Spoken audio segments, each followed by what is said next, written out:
जय हिंद दोस्तों। तो जापान को उनकी पहली महिला प्रधानमंत्री सनाई तकाशी के रूप में मिली और वहीं ट्रंप एशियन समिट को ज्वाइन करने के बाद सीधा जापान पहुंचे और जापान की नई प्राइम मिनिस्टर के साथ यूएस की एक नई रेयर अर्थ को लेकर ट्रेड डील साइन हुई। अब तक दुनिया भर की लगभग 90% से ज़्यादा रेयर अर्थ की सप्लाई चेन पर अकेले चाइना का कब्जा है।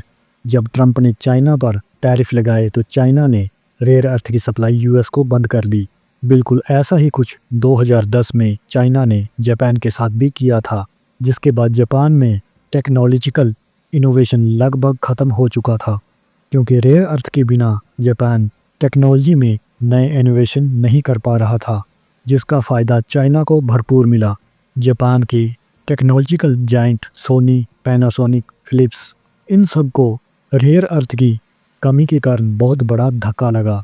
वहीं अब यूएस, भारत जैसे देशों को भी समझ में आ चुका है कि अपने रेयर अर्थ की डिमांड के लिए वो चाइना के ऊपर निर्भर नहीं रह सकते। चाइना ने यहाँ पर चाहे वो रेयर अर्थ की सप्लाई हो या मैन्युफैक्चरिंग को लेकर पूरी दुनिया को अपने जाल में फंसा रखा है। यहाँ पर जापान ने रेयर अर्थ की सप्लाई के लिए अपनी निर्भरता चाइना पर बहुत ज़्यादा कम कर दी है। यूएस यहाँ पर जापान के साथ साथ ऑस्ट्रेलिया, पाकिस्तान, यूक्रेन के साथ भी रेयर अर्थ की माइनिंग के लिए डील साइन कर चुका है। इसीलिए ट्रंप लगातार ये कोशिश कर रहे हैं कि किसी तरह से यूक्रेन रशिया युद्ध बंद हो जाए और यूएस यूक्रेन में रेयर अर्थ की माइनिंग शुरू करे।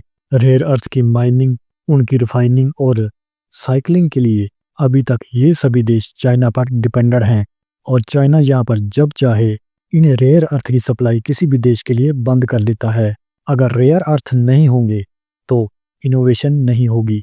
वहीं अब भारत भी लगातार कोशिशें कर रहा है कि वो अपने रेयर अर्थ के लिए आत्मनिर्भर बने। यहाँ पर भारत में भी रेयर अर्थ के बहुत बड़े भंडार हैं, लेकिन सबसे बड़ी समस्या है कि उनको माइनिंग के जरिए निकालना और रिफाइन करना। फिलहाल ये टेक्नोलॉजी सिर्फ चाइना और जापान के पास ही है।